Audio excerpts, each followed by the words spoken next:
Hi there! Kala ko na ganito. Ilang araw muna matutulog sa bahay ngayon yung anak namin kasi dadaan ng holiday. Sabi ni Dada sa labas na daw kami mag-breakfast. So dali-dali na nga ako naligo. So ayan, lagi na lang ako sa kotse mag-aayos. So ayan, naglagay lang muna ako ng sunscreen.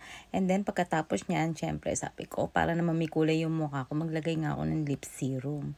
So, ayan. And then, ayan. Tapos, biglang lumiko si Danay. Nahulog tuloy yung camera ko. So, ayan. Tapos, nag-apply uli ako. And then, pagkatapos nga niyan, papunta na nga kami kung saan kami muna magbe-breakfast. So, bumalik kami dito sa Rus kasi nasarapan talaga kami doon sa food nila. Kaya, ayan. Isasama naman namin yung anak namin dito. So, ayan. Papasok na kami. And then, ayan. Umorder na si Dada. Habang si Hachi, naganap na siya ng aming mauupuan. So, ito na naman yung kanilang mga menu. And then, sabi ko, babalik na ako doon para si Hachi makapamili na ng kung anong gusto niyang orderin. So, ito pala yung view namin.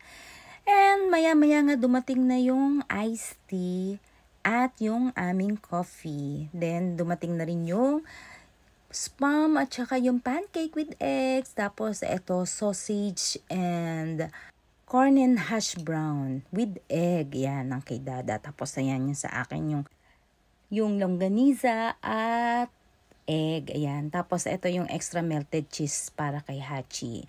Siyempre, hindi makakalimutan ng family picture. And then, ito nilagyan na ako ni Dada ng syrup do sa aking French toast. At, pasimula na kami kumain.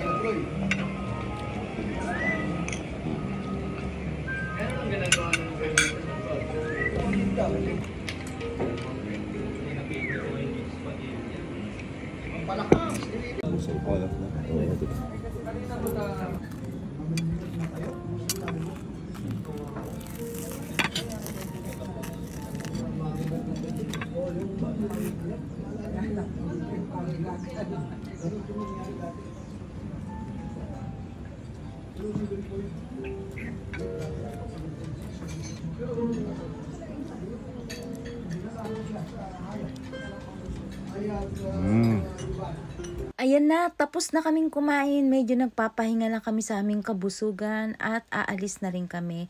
Pero may nakita pa si Dadang kakilala at binati niya muna. Ayan, and then, ayan, binidyohan ko lang muna uli yung buong paligid. Ayan. At pagkatapos nga niya, nakita pa ni Dada ito. Sabi niya, may bunga pala tong anahaw na to. Anahaw ba to? So, ayan, palis na kami kasi sabi ni Dada meron pa daw siyang dadaanan. May iwan daw niya muna kami at mga ilang minuto o baka isang oras daw muna siyang mawawala. So, sabi ko, wala namang problema. Pag ganitong busog kami, hindi tayo magkakaproblema. So, panandalian niya nga muna kaming iniwan dito sa parking area. Habang hinihintay nga namin si Dada, nagre-apply muna ako ng sunscreen. Kasi sabi nila, kapag daw naaarawan yung balat mo, mas madali daw tumatanda yung balat natin. Alam naman nating tumatanda naman tayong lahat, pero at least mapabagal man lang natin yung pagtanda ng balat natin. Lalagyan lang natin siya ng counting protection laban sa UV rays ng sun. So, ayan.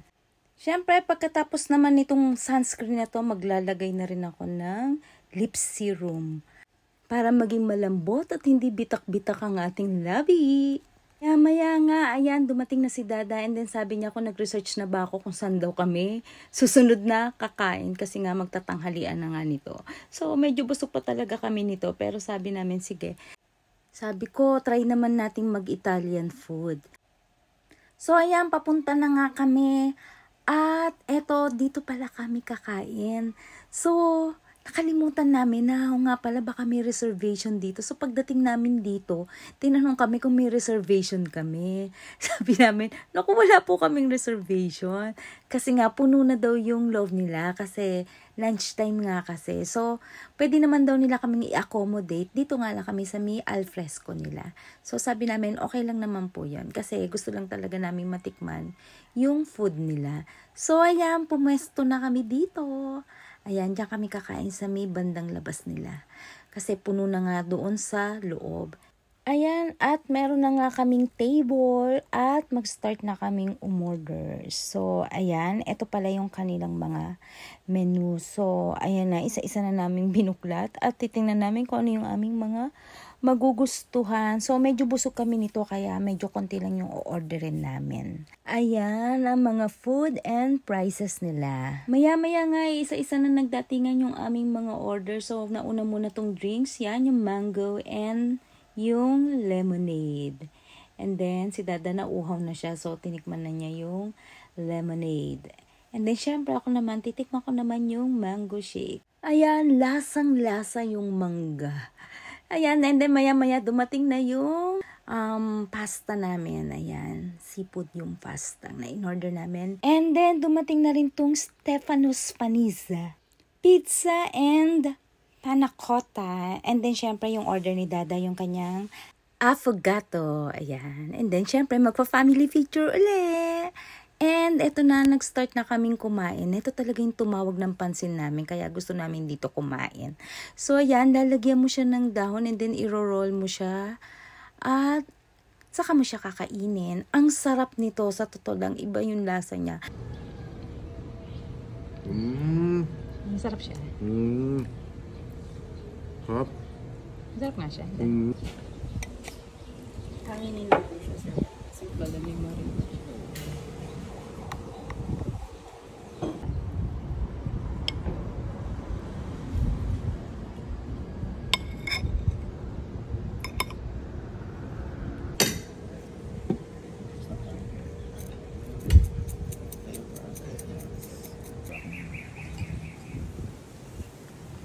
And then, ito naman ang titikman ni Dada, yung kanilang spaghetti na merong kasamang tahong, hipon, at clams. So, ayan, kumuha pa siya ng tahong and then, ayan, kinakausap kasi siya dyan ni Hachi, kaya chumichika pa siya.